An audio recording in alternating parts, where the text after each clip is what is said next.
औज़ु बिल्लाहि मिनश शैतानिर रजीम। बिस्मिल्लाहिर रहमानिर रहीम। अस्सलामु अलैकुम व रहमतुल्लाहि व बरकातुहू।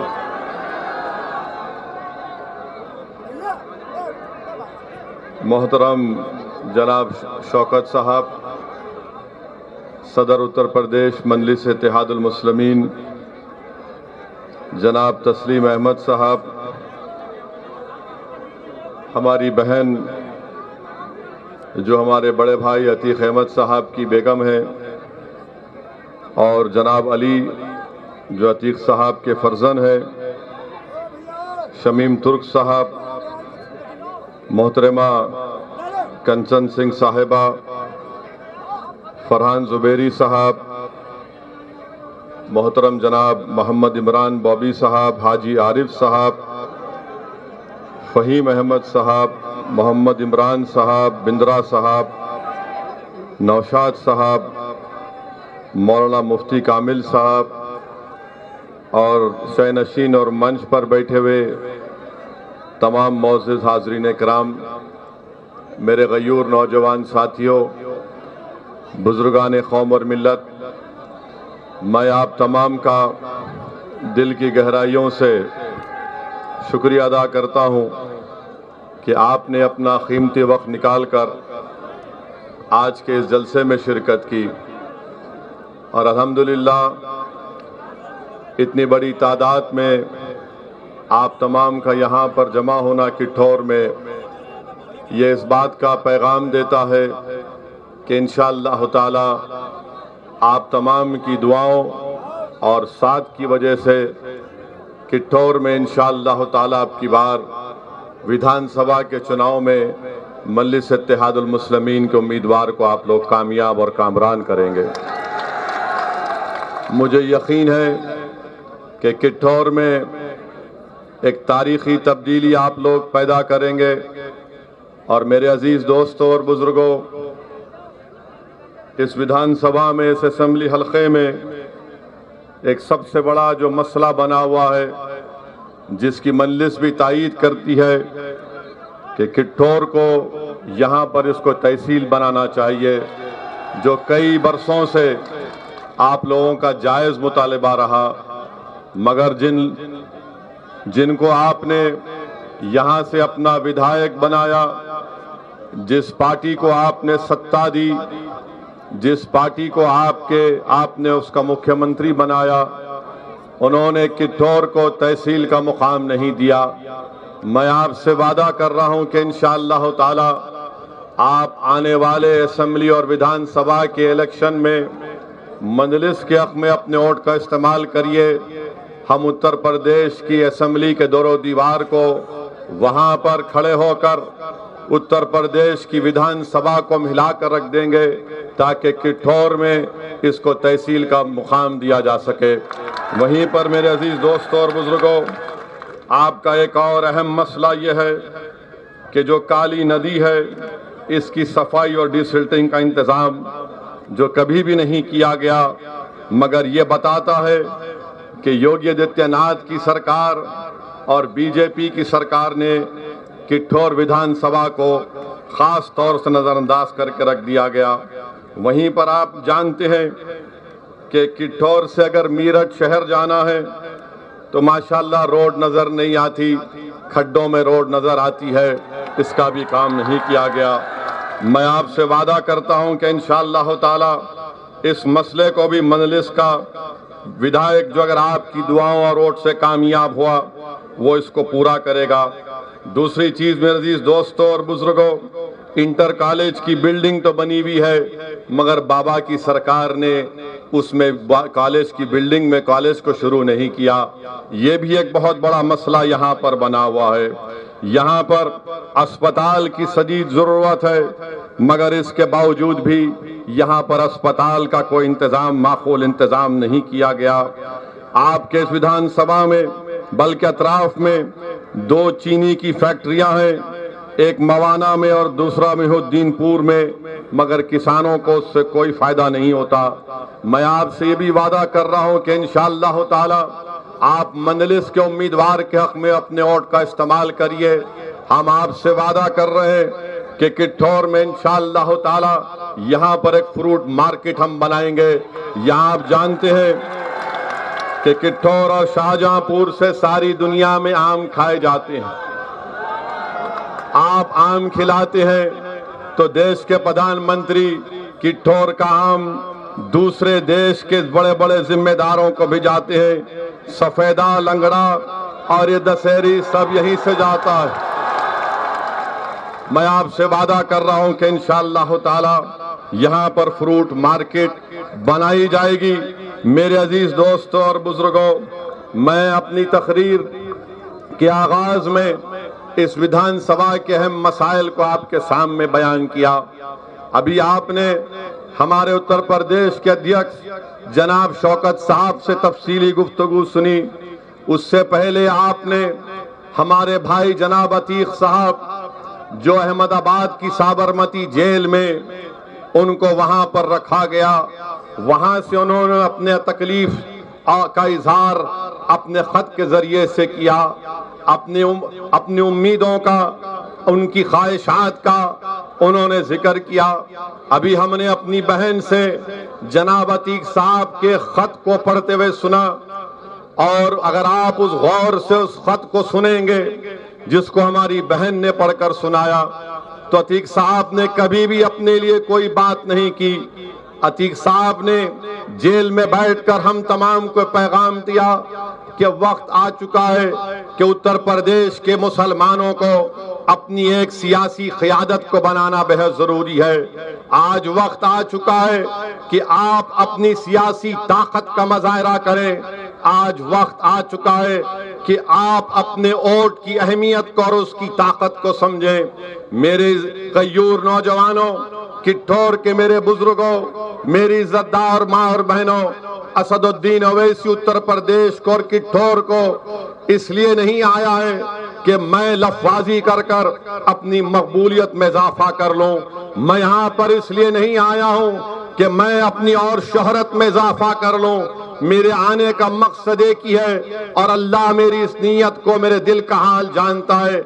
हमारे आने का मकसद एक ही है कि किठौर में मुसलमानों की एक सियासी लीडरशिप बने, किठौर में मुसलमानों की क़यादत बने। और क्यों नहीं बननी चाहिए? जब किठौर हो, मीरठ हो, वेस्टर्न यूपी हो, उत्तर प्रदेश हो या पूर्वांचल हो, उत्तर प्रदेश में हर समाज ने, हर जात ने अपनी अपनी एक सियासी लीडरशिप को बना लिया है। उनका एक नेता है।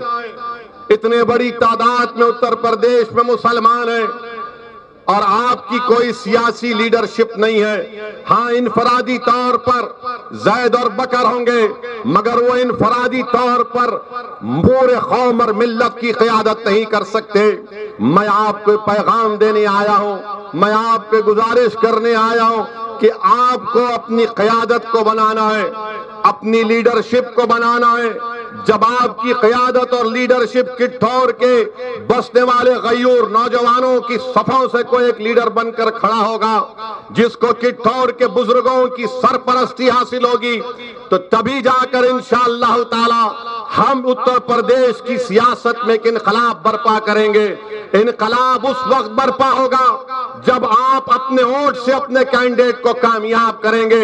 इनकलाब इससे बर्पा नहीं होगा कि आप कभी सपा को, कभी बीएसपी को, तो कभी कांग्रेस को आपने वोट दिया।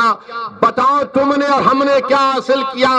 हमारे मुकद्दर में गरीबी और मुफलिसी आई, हमारे मुकद्दर में जेलों में हमारे नौजवानों की जवानियों को बर्बाद कर दिया गया, हमारे मुकद्दर में फसादात आए, हमारे मुकद्दर में एनकाउंटर आया, हमारे मुकद्दर में ये तबाही और बर्बादी आई। हमारे बच्चों को स्कूल का इंतजाम नहीं, हमारे नौजवान 2% ग्रेजुएट होते हैं। सबसे ज्यादा drop out rate Uttar Pradesh में अगर किसी का है तो मुसलमानों का है। ये मजलिस का पैगाम है। इन नाइंसाफियों का हम खात्मा करना चाहते हैं। और मैं आपसे अपील करने आया हूं, मैं आपसे गुजारिश करने आया हूं, मैं आपके सामने भीख मांगने आया हूं, मेरे लिए नहीं। मैं आपसे भीख मांगने आया हूं कि मुत्तहिद हो जाओ। उत्तर प्रदेश की विधानसभा में उत्तर प्रदेश के मुसलमानों, अपने वोट की अहमियत को समझो। तुम 19% हो, तुम तुम मामूली नहीं हो, तुम 19% हो। अगर तुम मुत्तहिद हो जाओगे तो याद रखो उत्तर प्रदेश के मुकद्दर के फैसले तुम्हारी आवाज के बगैर अधूरे रहेंगे। शर्त यह है कि हमको मुत्तहिद होना है। यकीनन हमारे उत्तर प्रदेश हो या भारत हो, मुसलमानों में एक डाइवर्सिटी है। हमारे पास भी आला जात के हैं, ओबीसी समाज के लोग हैं, मगर क्या हम हमारे हिंदू भाइयों से सबक हासिल नहीं कर सकते कि कैसे ओबीसी समाज ने अपने अपने नेताओं को बना लिया? क्यों बनाया? क्योंकि वो मुत्तहिद हैं, अपना वोट उस नेता को डालते हैं। और हमसे क्या कहा जाता है मुसलमानों से? जब कभी भी, भाई साहब तो रुक जाइए थोड़ी देर के लिए, रुक जाइए। जब कभी भी चुनाव आते हैं, एक ही जुमला आपसे शुरू हो गया होगा, मुसलमानों जिंदगी मौत का इलेक्शन है उत्तर प्रदेश का।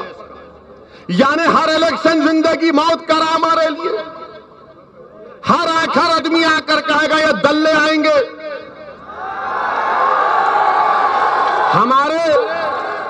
हमारे जाने के बाद ये आकर आपके कान में खुसफुस करेंगे, अरे ये जिंदगी मौत का इलेक्शन है।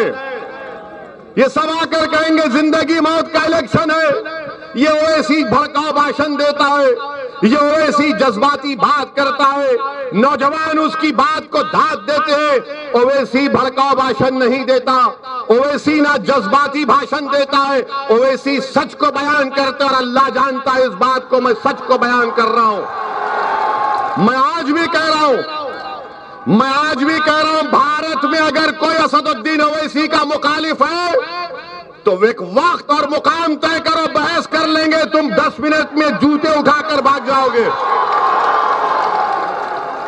पूरे उत्तर प्रदेश में अगर किसी से सबसे ज्यादा नाइंसाफी हुई दलितों के बाद, तो उत्तर प्रदेश के मुसलमानों से नाइंसाफी हुई है। और नाइंसाफी करने वाले कौन? जो हमसे वोट हासिल करते रहे, ये डरा डरा कर वोट हासिल किया कि जिंदगी और मौत का इलेक्शन है। इलेक्शन तो हो गया, हम रोज मरते थे, वो कभी नहीं आते थे, मगर जब इलेक्शन आ गया तो सब के सब एक ही आवाज में, यानी खव्वालों की एक टीम निकल चुकी है, एक ही राग में राग जागते हैं कि जिंदगी मौत का मामला है, जिंदगी मौत का मामला है। बताओ, अगर उत्तर प्रदेश में सिर्फ 2% मुसलमान ग्रेजुएट हैं, तो क्या यह जिंदगी मौत का मामला नहीं है? उत्तर प्रदेश में अगर सबसे ज्यादा बच्चे और बच्चियां स्कूल से दूर हैं, मुसलमान हैं, क्या यह जिंदगी और मौत का मामला नहीं है? उत्तर प्रदेश की जेलों में 27% मुसलमान अंडर ट्रायल हैं, तो क्या यह जिंदगी और मौत का मामला नहीं है? उत्तर प्रदेश में 5 साल में सबसे ज्यादा इनकाउंटर 37% अगर किसी का हुआ तो मुसलमानों का है, तो क्या इनकी मौत नहीं हुई है? तुम कब आवाज उठाओगे इस पर? अगर आप ये समझ रहे हैं कि समाजवादी बीएसपी हो या कांग्रेस हो, वो इन मसाइल को उठाएगी, नहीं उठाएगी। वो सिर्फ तुमसे कहेगी कि तुम्हारा पैदा होना, इस दुनिया में आना इसलिए है कि तुम्हारे बाप दादा हमको वोट डालती आए, अब तुम भी वोट डालते रहो, हमारे कैदी बनकर रहो, हमारी गुलामी करते रहो। तुम्हारे मसाइल पर कोई तवज्जो नहीं दी जाएगी, तुम सिर्फ वोट डालने के लिए जिंदा रहोगे। मैं आपसे कह रहा हूं कि हम नहीं मरेंगे इंशाअल्लाह ताला। हम मरने के लिए नहीं आए, हम सियासी तौर पर मरने के लिए नहीं आए। जिंदगी और मौत का फैसला तो अल्लाह करता है। हर एक के लिए एक वक्त लिखा जा चुका है। हम सब इस दुनिया में से जाएंगे, इस जमीन की ग़िज़ा बनेंगे, मगर ये तो बताओ तुम्हारी आवाज कौन है? कौन तुम्हारी तकलीफ को बयान करता है? कौन नौजवानों के दिलों में और नौजवानों की आंखों में जो ख्वाब है उसको कौन पूरा करेगा? कौन हमारी माँ और बहनें जो रात रात भर जागती हैं कि मेरा नौजवान बेटा घर अब तक नहीं आया, कहीं उसको पुलिस तो थाने लेकर नहीं चले गई? कौन उस माँ को इत्मीनान की नींद सुलाएगा? कौन उस बाप को उम्मीद दिलाएगा कि तुम्हारे औलाद का एक रोशन मुस्तकबिल है, इन चीजों पर कोई बात नहीं करेगा, इन चीजों पर कोई बात नहीं करेगा। बात किस पर करेंगे?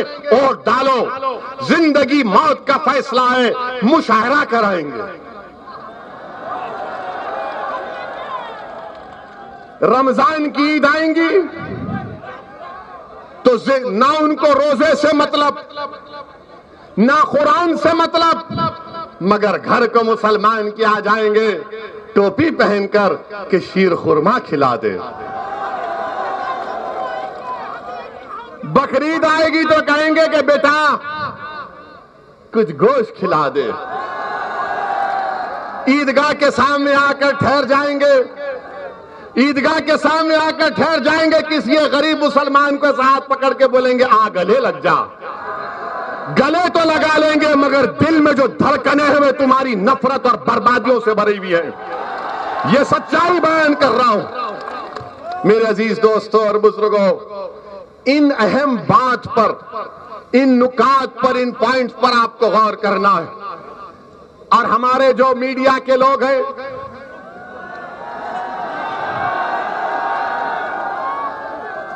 80% मोदी की ताईद में है,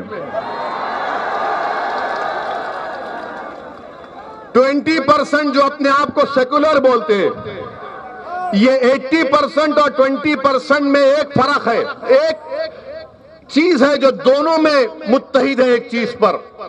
80% जो मीडिया मोदी की सपोर्ट करता है, 20% जो अपने आप को सेकुलर बोलता है, सेकुलर नहीं है, अंदर से आरएसएस की पैंट पहने हुए हैं।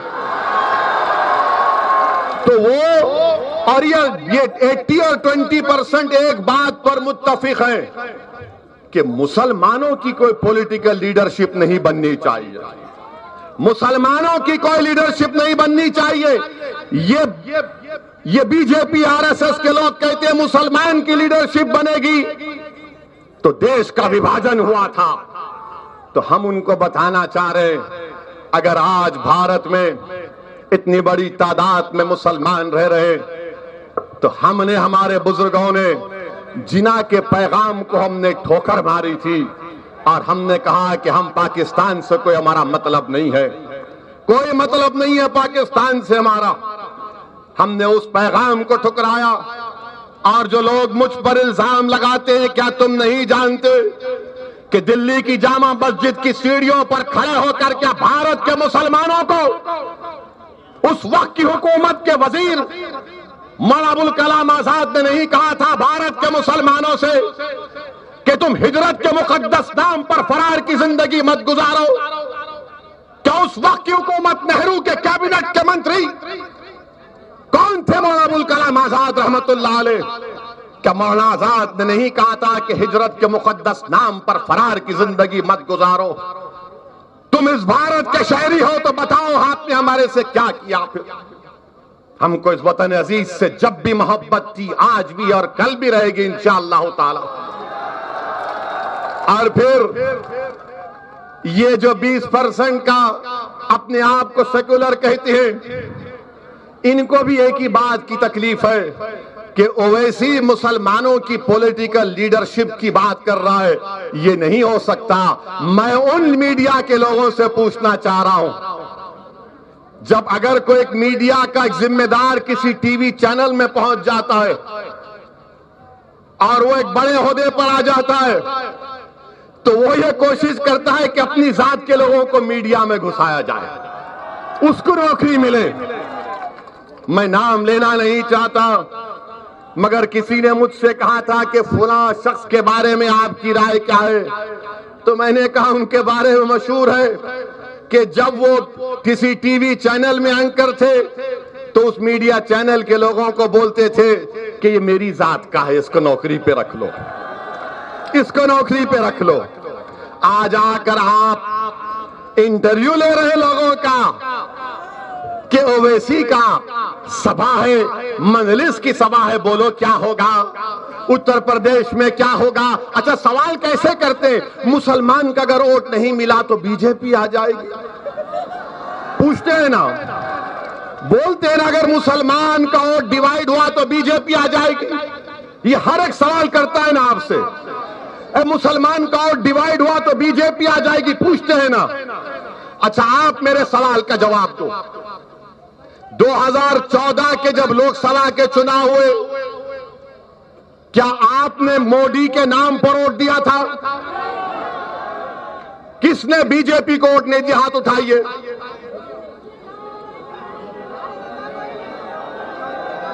चलिए, एक सवाल हो गया।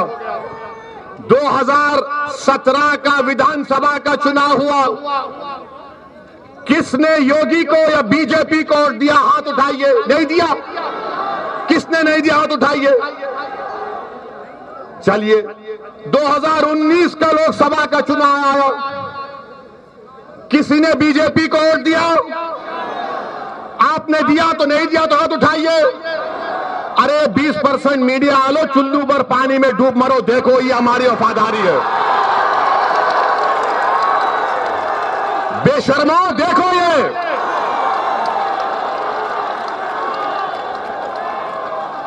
ना 14 में दिया, ना 17 में दिया, ना 19 में दिया।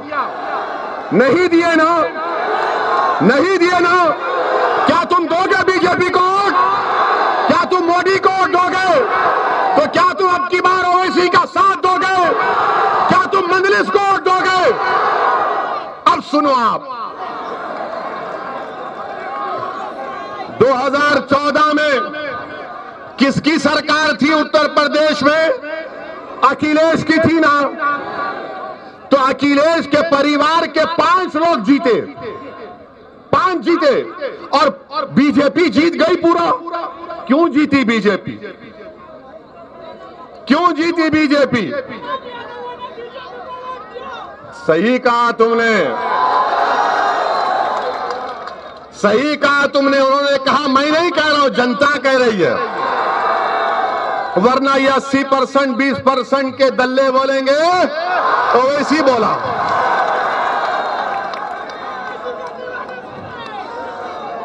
दो 2017 का विधानसभा हुआ, क्या आपने बीजेपी को वोट नहीं दिया तो कैसे योगी मुख्यमंत्री बन गए? कैसे बने योगी मुख्यमंत्री, बताओ? आपसे सवाल नहीं कर रहा हूं, मैं उन लोगों से कर रहा हूं जो असदुद्दीन ओवैसी पर उंगली उठाते हैं। हम जब दलाल देते हैं, प्रूफ देते हैं, तो इनकी जबान खामोश हो जाती है और खामोश बैठ जाते, समझ में नहीं आता कि इससे कैसे मुकाबला करें। 2019 का लोकसभा का चुनाव हुआ, ये मेरठ की पार्लियामेंट की सीट है ना, ये मेरठ, ये किट्ठौर मेरठ संसद की विधानसभा लोकसभा में आता है ना। बताइए आप, क्या आपने जब बीजेपी को वोट नहीं दिया कैसे जीत गया? यहां से वो कैसे जीत गया? अखिलेश यादव ने 3 इलेक्शन हार गए। अखिलेश यादव 14 का, 17 का और 19 का 3 इलेक्शन अखिलेश यादव हार चुके हैं।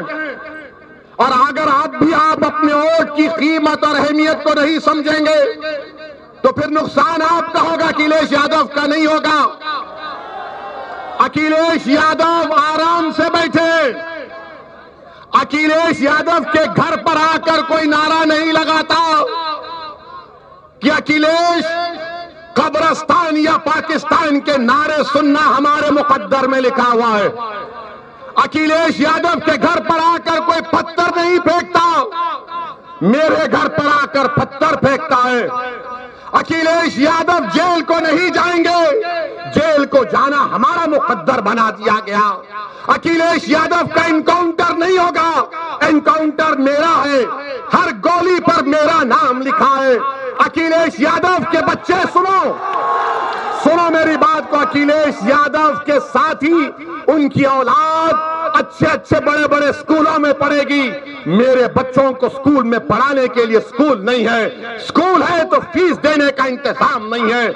अखिलेश यादव के यादव बरादरी के लिए उनके नौजवान ग्रेजुएट हो जाता है, मुसलमान ग्रेजुएट नहीं हो सकता। बताओ फिर कौन आवाज उठाएगा? आपको लड़ना है, मैं नहीं। मेरी जिंदगी का कोई भरोसा नहीं है। मैं आपको एक पैगाम देने आया हूं मेरे अजीज दोस्तों और बुजुर्गों, आप सिर्फ एतमाद हासिल करो, डर से आगे निकलो। आप सोचते हैं कि अगर वोट नहीं डालेंगे तो क्या होगा? आपने 3 मरतबा वोट दिया ना, 14 में, 17 में, 19 में, तो क्या हुआ? इनका वोट मोदी के गोद में बैठकर इनका वोटर चाय पी रहा है। यह हकीकत है, मैं आपको बयान कर रहा हूं। मेरे अजीज दोस्तों और बुजुर्गों, जो लोग हम पर इल्जाम लगाते हैं, बताओ इन दलील जो दिया हूं ये सच है या झूठ है? इस पर कोई जवाब नहीं दे सकते। बिहार में हम इलेक्शन लड़े तो बिहार के असेंबली के इलेक्शन में भी यही 80-20% के लोग शुरू हो गए। ओवैसी लड़ रहा है, बीजेपी आ जाएगी, बीजेपी आ जाएगी। बिहार में आरजेडी और कांग्रेस और माले का अलायंस हुआ। करीब 70 सीट पर कांग्रेस लड़ी और मजलिस 19 सीट पर लड़ी। 19 में हमने 5 पर कामयाबी हासिल की और जो बचे सीटें थीं उसमें 9 पर कांग्रेस और राजद कामयाब हो गए, 6 पर नीतीश और मोदी कामयाब हो गए। हमारी वजह से नहीं हुए। अब बिहार में 2 विधानसभा का बाई इलेक्शन हो रहा है। जो बिहार में ओवैसी को गालियां देते थे, क्या क्या बकवास बकते थे, क्या क्या इल्जामात मुझ पर लगाए, मैंने उन तमाम इल्जामात लगाने वालों को अल्लाह के हवाले कर दिया हूं। अल्लाह फैसला करेगा उसका इंशाअल्लाह ताला। उस वक्त अब बिहार में 2 विधानसभा के बाई इलेक्शन हो रहा है। 30 नवंबर को पोलिंग है। 1 साल पहले तक ओवैसी को गाली देने वाले आज कांग्रेस और आरजेडी एक दूसरे का मुकाबला कर रहे हैं। बताओ आप इनकी मुनाफिकत देखिए, इनका ड्रामा देखिए। आरजेडी लालू और कांग्रेस के राहुल एक तरफ दोनों लड़ रहे हैं और अगर कल वहां पर जेडीयू जीत जाएगी तो किस पे इल्जाम लगाएंगे? ये इल्जाम ये लगाएंगे नहीं, असदुद्दीन ओवैसी लड़ा नहीं मगर किठौर में भड़काऊ भाषण दिया, उसका असर बिहार में हो गया। अरे पापियों, अगर 50 साल का बच्चा शादी नहीं करता तो मैं जिम्मेदार? कल भैंस और गाय दूध नहीं देगी तो मैं जिम्मेदार? सुबह में मुर्गी तहज्जुद में बांग नहीं देगी तो मैं जिम्मेदार? अरे तुम्हारी कमजोरियां, तुम्हारे झूठ, तुम्हारी मक्कारी तुमको इंशाअल्लाह एक दिन तबाह बर्बाद कर रही है। अब आप बताइए, बिहार में कांग्रेस और लालू एक दूसरे से मुकाबला कर रहे हैं और यहां पर आकर कह रहे हैं ओवैसी वोट काटने आया है। मगर जब हम ये बयान करते हैं तो आज कुछ नहीं कह सकते हैं। मेरे अजीज दोस्तों और बुजुर्गों, मैं आज के इस जलसे से आसिफ, मोहसिन, अलीम, शाहिद और आसिफ को ना सिर्फ खिराज अकीदत पेश करता हूं बल्कि अल्लाह से दुआ करता हूं कि अल्लाह सुब्हाना व तआला अपने फजल और करम से आसिफ, मोहसिन, अलीम, शाहिद और आसिफ को अल्लाह इनकी मग़फ़िरत करे, अल्लाह इनकी खबरों को नूर से भर दे, अल्लाह इनके माँ बाप को सब्र जमील अता करे और अल्लाह मुसलमानों में इनका नेक नेमोल बदल पैदा करे। अब आप जानते कौन था आसिफ? आप जानते कौन था मोहसिन? आप जानते अलीम कौन था? आप जानते शाहिद कौन था? कौन थे लोग? ये हाल है हम मुसलमानों का। किठौर के नौजवानों, मैं तुमसे शिकायत करने आया हूं कि जिन बच्चों को पुलिस ने गोलियों का निशाना बना दिया CAA में, मेरठ में, तुम उनका नाम भूल गए? नहीं, थाली मारने के लिए नहीं, याद दिला रहा हूं, ये मरने वाले किसी के बेटे थे, किसी का भाई था, किसी का शौहर था, किसी की जिम्मेदारी थी जो आज वो लोग महरूम हो चुके हैं। हम भूल चुके हैं ये हाल हम मुसलमानों का है, जिनके सीनों पर गोलियां मार दी गई इसलिए मारा गया क्योंकि मुसलमान थे, और आप उनको भूल रहे हैं।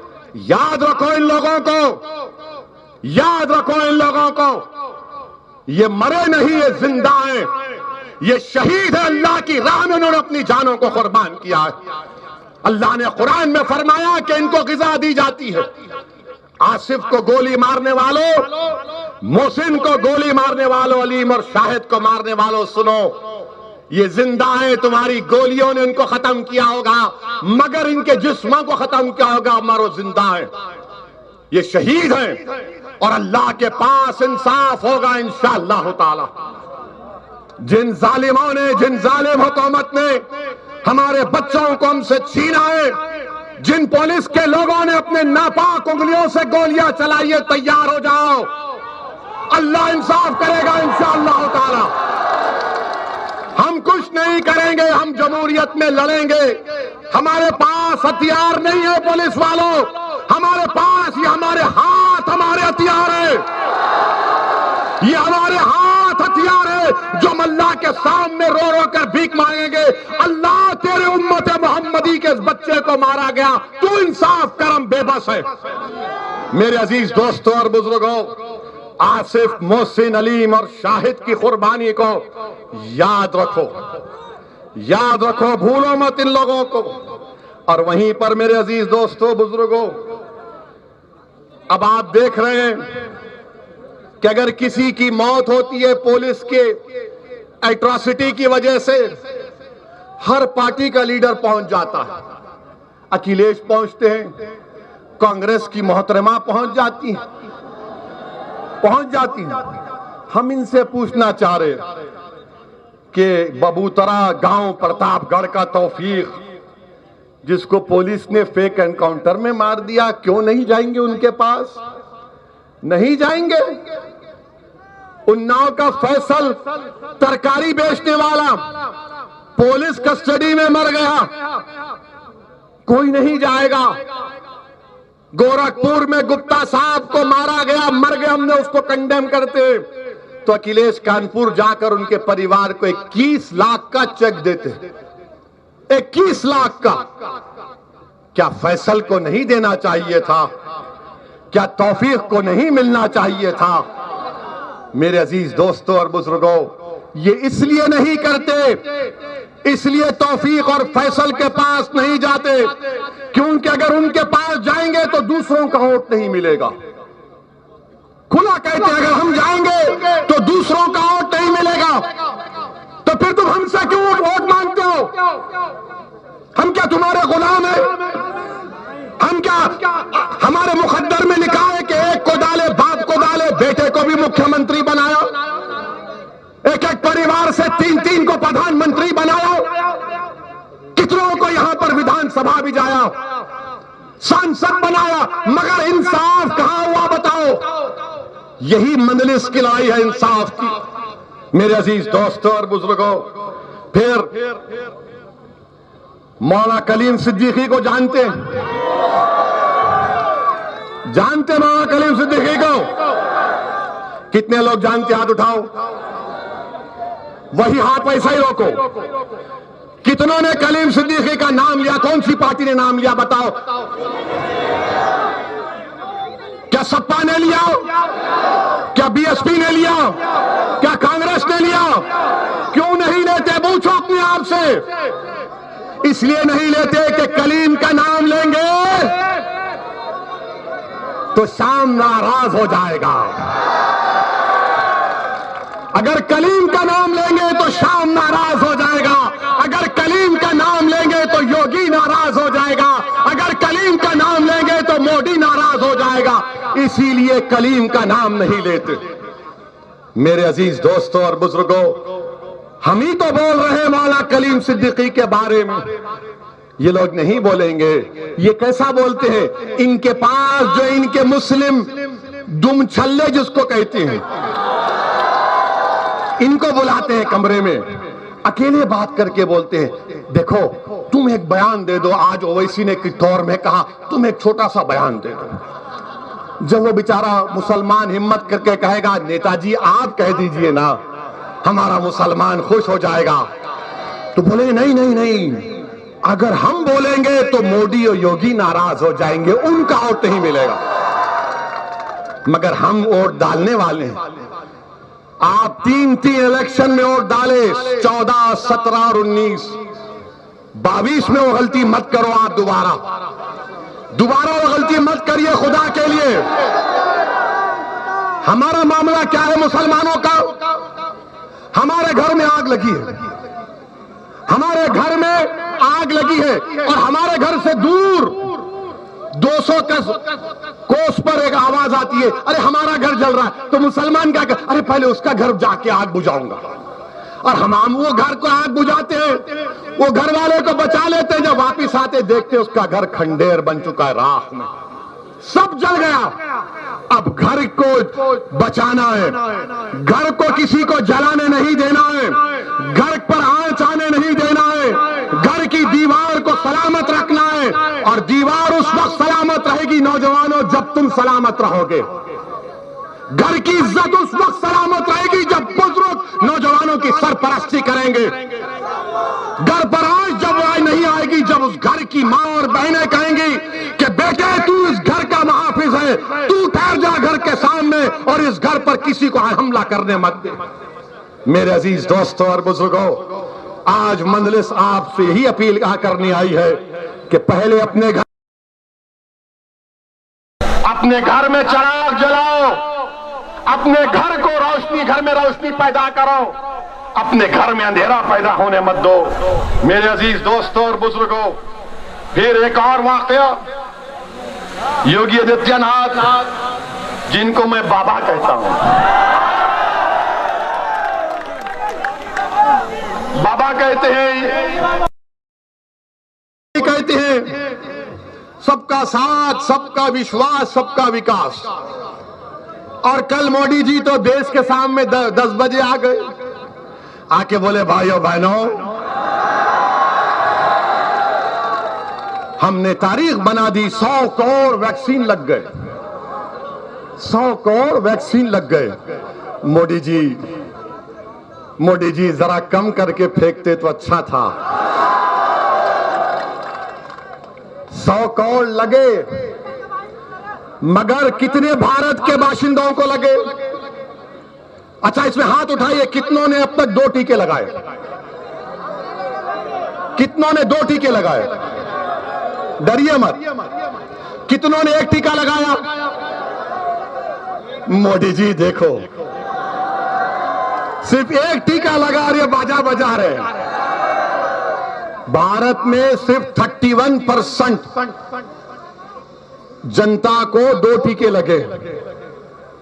और फिर मोदी जी कल ये भी गलत बोल दिए कि ये टीके भारत में बनाए गए। मोदी जी, हमारे कान में तो फूल नहीं है ना, हम थोड़ा बहुत पढ़ना लिखना जानते हैं। जो 100 करोड़ टीके लगाए गए, 90% बर्तानिया में, इंग्लैंड के बने हुए, यहां पर टेक्नोलॉजी दी गई। तो मोदी जी वो तो बर्तानिया का है ना, आप कहते हैं कि भारत में बनाए गए। और फिर क्या मोदी जी की सरकार ने नहीं कहा था मई और जून में कि दिसंबर 31, 2021 तक हर भारत के नागरिक को 2 टीके लग जाएंगे? नहीं लगेंगे दिसंबर 31 तक। कम से कम अगर यही रफ्तार रही तो 22 मार्च हो जाएंगे। मेरे अजीज दोस्तों और बुजुर्गों, फिर यहां पर हम पूछना चाहते हैं कि जब कोविड की पहली वेव आई, क्या तबलीगी जमात पर जुल्म नहीं हुआ? हाथ उठाकर बोलो, तबलीगी जमात पर जुल्म नहीं हुआ? अब इस पर भी कौन बोले? कोई नहीं बोला। मगर इलेक्शन आया तो अब तबलीग कर रहे, इसको वोट मत दो, इसको वोट मत दो, बीजेपी आ जाएगी, बीजेपी आ जाएगी। जब तबलीगी जमात पर जुल्म हो रहा था तो तुम लखनऊ में अपने घर में दरवाजे बंद करके एयर कंडीशन के कमरे में बैठे थे। अगर कोई आवाज उठा रहा था कि तबलीगी जमात पर निशाना बनाया जा रहा है तो मजलिस इत्तेहादुल मुस्लिमीन अपनी आवाज को उठा रही। और क्या हुआ बताइए आप। मैं आपको मेरठ की मिसाल दे रहा हूं, क्योंकि कल कोई यह ना कह दे कि असदुद्दीन ओवैसी लंबी लंबी छोड़ते हैं मोदी की तरह। आपको मालूम होगा, मवाना में एक जमात आई थी, वहां पर एक सब इंस्पेक्टर एक शख्स को बीमार हो गए तो खूब मारा उसको और बोला तू जमात में जाएगा।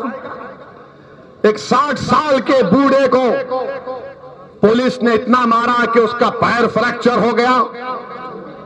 एक मवाना में एक ज़ईफ को, बल्कि उस एक शख्स के बाप को इतना मारा गया, एम्बुलेंस में ले जा रहे थे तो मार रहे थे।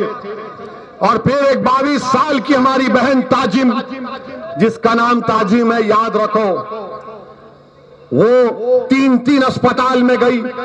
उसके अतड़ियों में दर्द था। ये 9 मई की बात कर रहा हूं, वरना ये 20% 80% ये बोलेंगे कहां से लाए, कहानी बना रहे हैं।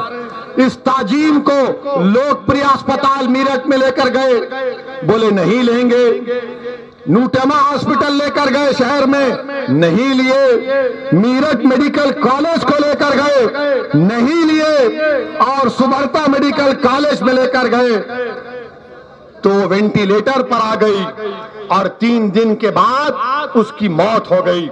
मेरे अजीज दोस्तों और बुजुर्गों, ये सबका साथ और सबका विश्वास की निशानी है बाबा। और फिर 6 मई को अमरीन हामिला थी।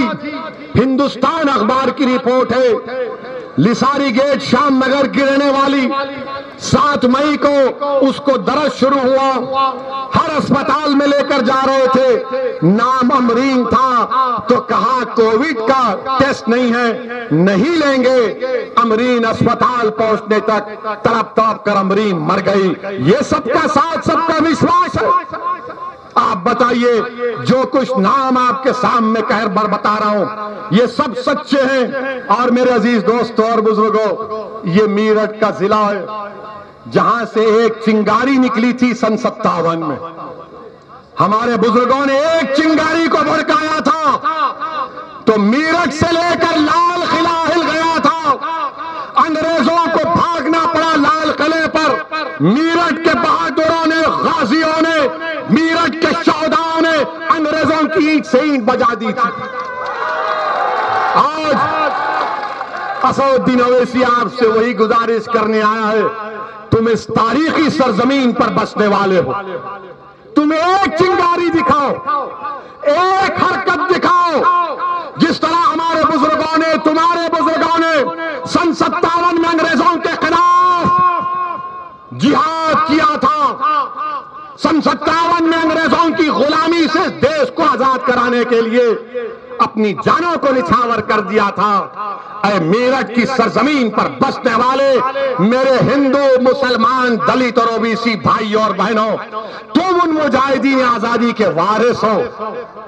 तुमको हरकत करना पड़ेगा, तुमको इंसाफ के लिए उठना पड़ेगा, तुमको मायूसी को खत्म करना पड़ेगा, तुमको अपने बुजुर्गों के, बहादुरों की कहानियों को दोबारा दोहराना पड़ेगा।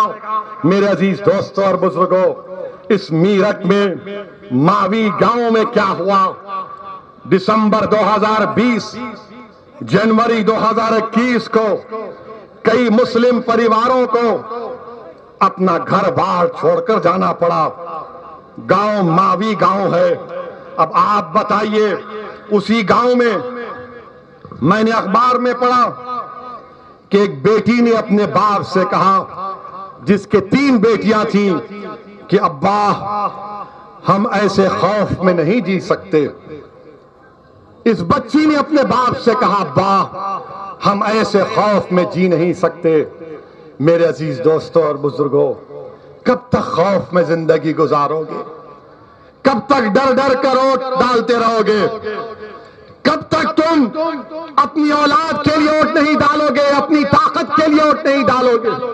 मेरे अजीज दोस्तों और बुजुर्गों, फिर वहीं पर आप जानते हैं कि अक्टूबर 17, 2019 को शिमम खान इसको मीठा के नाम से पुकारा जाता। एनकाउंटर हुआ और इस पर इल्जाम लगा दिया योगी की पुलिस ने कि ये चोरी कर रहा था, मोटरसाइकिल चोरी की, सेल फोन चोरी का। जब शीमन खान उर्फ मीठा ने इंश्योरेंस के कागजात और बिल बता दिए तो पुलिस ने क्या कहा, गलती हो गई एफआईआर में लिखते हुए, गलती हो गई एफआईआर में लिखते हुए। और मीठा को क्या किया, मीठा को खेत में ले जाकर पेट में गोली मारी, फिर दूसरी गोली मारी, तीसरी गोली मारी तो उसकी रेल की हड्डी से निकल गई। आज भी शीमन खान मीठा अपाहिज हो चुका है। ये यहां पे जो 15 साल विधायक थे, क्या नाम है उनका? हाँ? क्या आपको ये मंजूर था शाहिद? मुंह नहीं खोलेंगे? शौकत गांव को आया तो बोलेंगे गोली मारेंगे। मैं इन लोगों को कहना चाहूंगा, अगर तुम्हारी गोली पर असदुद्दीन ओवैसी की मौत लिखी है तो मारो मुझे, मैं मरने के लिए तैयार हूं। मैं मरने के लिए तैयार हूं, मुझे मौत का डर नहीं है। मुझे डर इस बात का है कि जब कब्र में जाऊंगा और हशर के मैदान में उठा जाऊंगा, मैं क्या जवाब दूंगा अपने अमाल के बारे में। मारो अगर तुम्हारे दम है तो। तुम तो गोली अपने भाई को मार सकते ना, तुम तो इतने बहादुर हो कि तुम हम पर ही गोली उठा सकते हो, मगर तुम्हारी गोलियों को जंग लग गया था, तुम्हारी सोच खत्म हो चुकी थी, तुम मर्द नहीं मुकन्निस कहलाने के लायक हो। मेरे अजीज दोस्तों और बुजुर्गों, फिर आप देख इसने एक लंबी दास्तान। अच्छा, ये योगी की सरकार है। योगी बोलते कोई यहां पर फसाद नहीं हुआ। कितना झूठ बोलेंगे योगी आप? एनसीआरबी का डेटा है 2019 में अमित शाह की मिनिस्ट्री कह रही है कि उत्तर प्रदेश में 5000 से ज्यादा कम्युनल राइट्स इंसिडेंट हुए। और फिर हम बाबा से पूछना चाह रहे हैं, बाबा परवीन कुमार का नाम याद रखो। ये सहारनपुर का परवीन कुमार है, जिसने सहारनपुर से 200 किलोमीटर पैदल गया। क्यों गया? क्योंकि बाबा की पुलिस ने उसको पकड़ा और उससे कहा, परवीन कुमार से, कि क्या तूने इस्लाम को कबूल करके अपना नाम अब्दुल समद रख लिया? बाबा की पुलिस ने। और परवीन कुमार कौन था? परवीन कुमार अपने आप को योगी का भक्त बोलता था। परवीन कुमार अपने आप को हिंदुत्व का नेशनलिस्ट कहता था।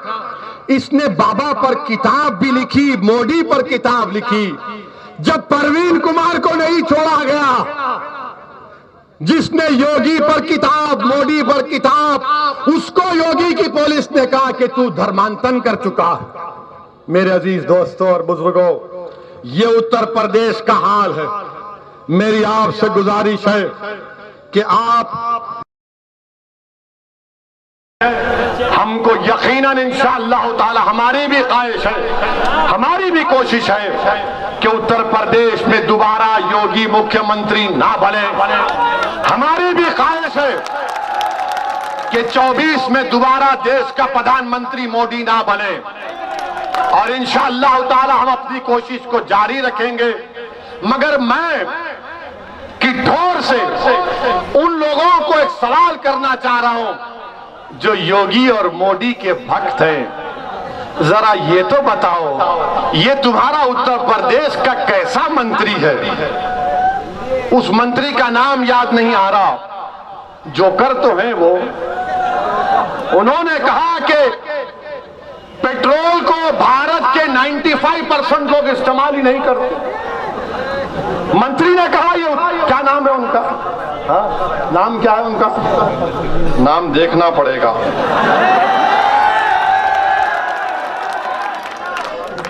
हाँ, उनका नाम है, महाशय का नाम है उपेंद्र तिवारी।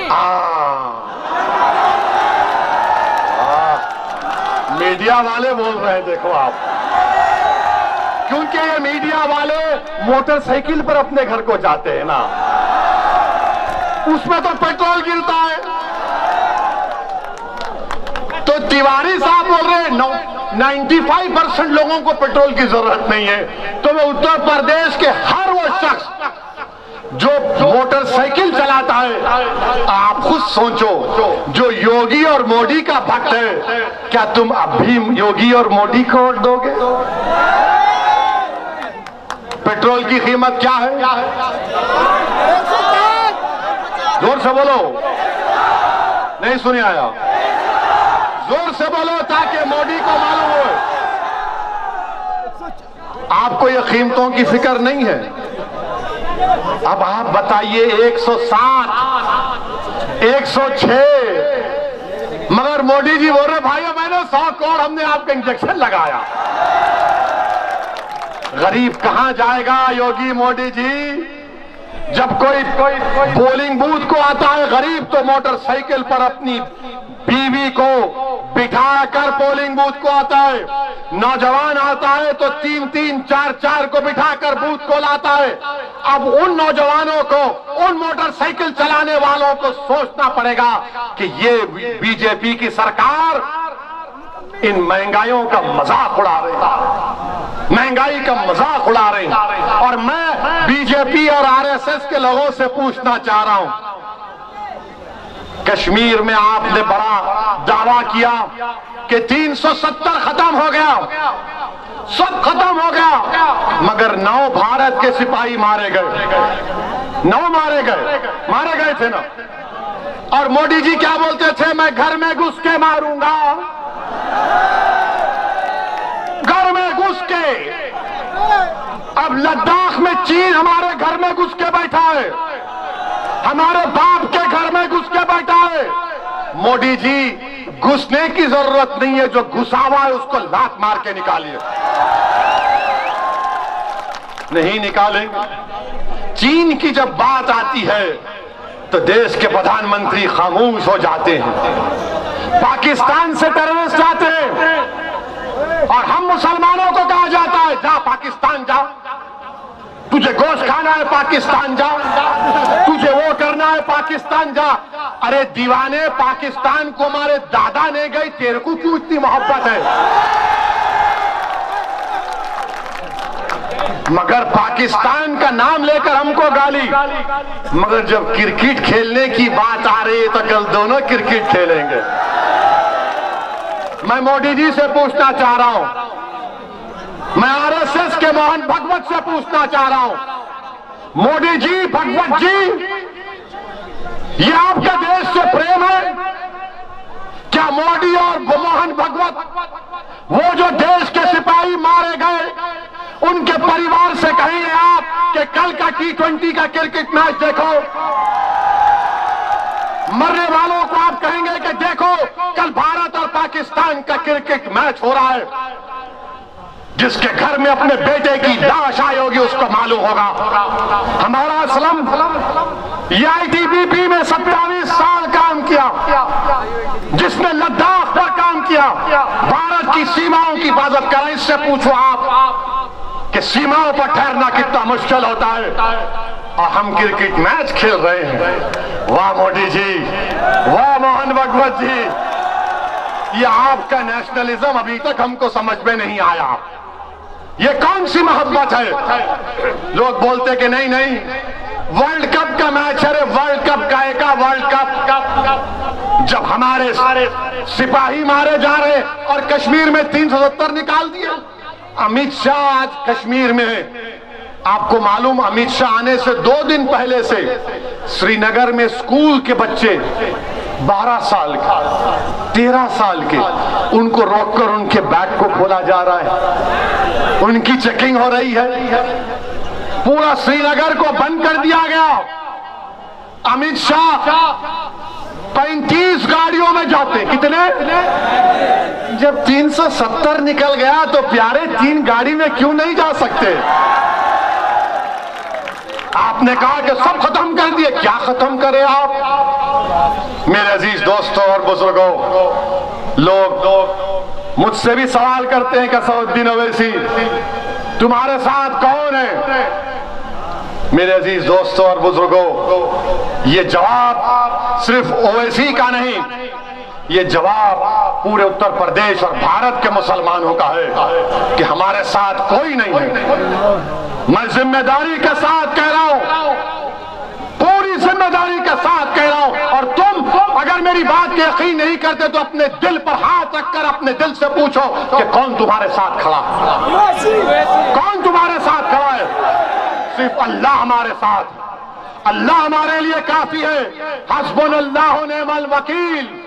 अपने हिम्मत और हौसलों को बुलंद रखो। ये देश हमारा है, इस देश की आजादी के लिए हमारे बुजुर्गों ने अपना खून पसीना बहाया। इस देश के उलमाओं ने जिहाद का फतवा अंग्रेजों के खिलाफ दिया। मेरे अजीज दोस्तों और बुजुर्गों, अफसोस होता है कि जो जबान, उर्दू जबान देश की आजादी में एक अहम रोल अदा किया, आज उर्दू जबान से नफरत पैदा हो गई। इतनी नफरत पैदा हो गई कि 4 मुसलमानों को नेशनल इन्वेस्टिगेटिंग एजेंसी ने गिरफ्तार किया और चारों पर इल्जाम क्या था कि उन्होंने ये कहा कि घी हम पहुंचा देंगे। क्या कहा? जोर से बोलो, घी हम पहुंचा देंगे। और एक इल्जाम क्या था कि उन्होंने कहा, उन 4 मुसलमानों ने, कि तुमने खिदमत की। तो NIA कहती है मोदी की, घी बम है, खिदमत अटैक है, हमला है। अरे कौन सी डिक्शनरी में लिखा है? कौन से फेरोजुल लुगात में लिखा है कि घी बम है, खिदमत हमला है? तो जज ने कहा यह सब झूठ है और मुकदमे को निकाल कर फेंक दिया। ये काम हो रहा है, ये काम हो रहा है। बहरहाल मेरे अजीज दोस्तों और बुजुर्गों, मेरी आपसे गुजारिश है कि उत्तर प्रदेश के आने वाले विधानसभा के चुनाव में मेरी आपसे दरमंदाना अपील है कि बगैर खौफ के, बगैर जहनी उलझन के, पूरे इत्मीनान और एतमाद के साथ, पूरे भरोसे के साथ मजलिस के हक में अपने वोट का इस्तेमाल करिए। अपने इत्तेहाद को मजबूत करिए। डरने और घबराने की जरूरत नहीं है। मैं आपके सामने नारा लगाऊंगा, आप मेरे साथ नारे का जवाब देंगे। नारे तकबीर, नारे तकबीर, नारे तकबीर। हिंदुस्तान, भारत। अस्सलाम वालेकुम व रहमतुल्लाहि व बरकातहू।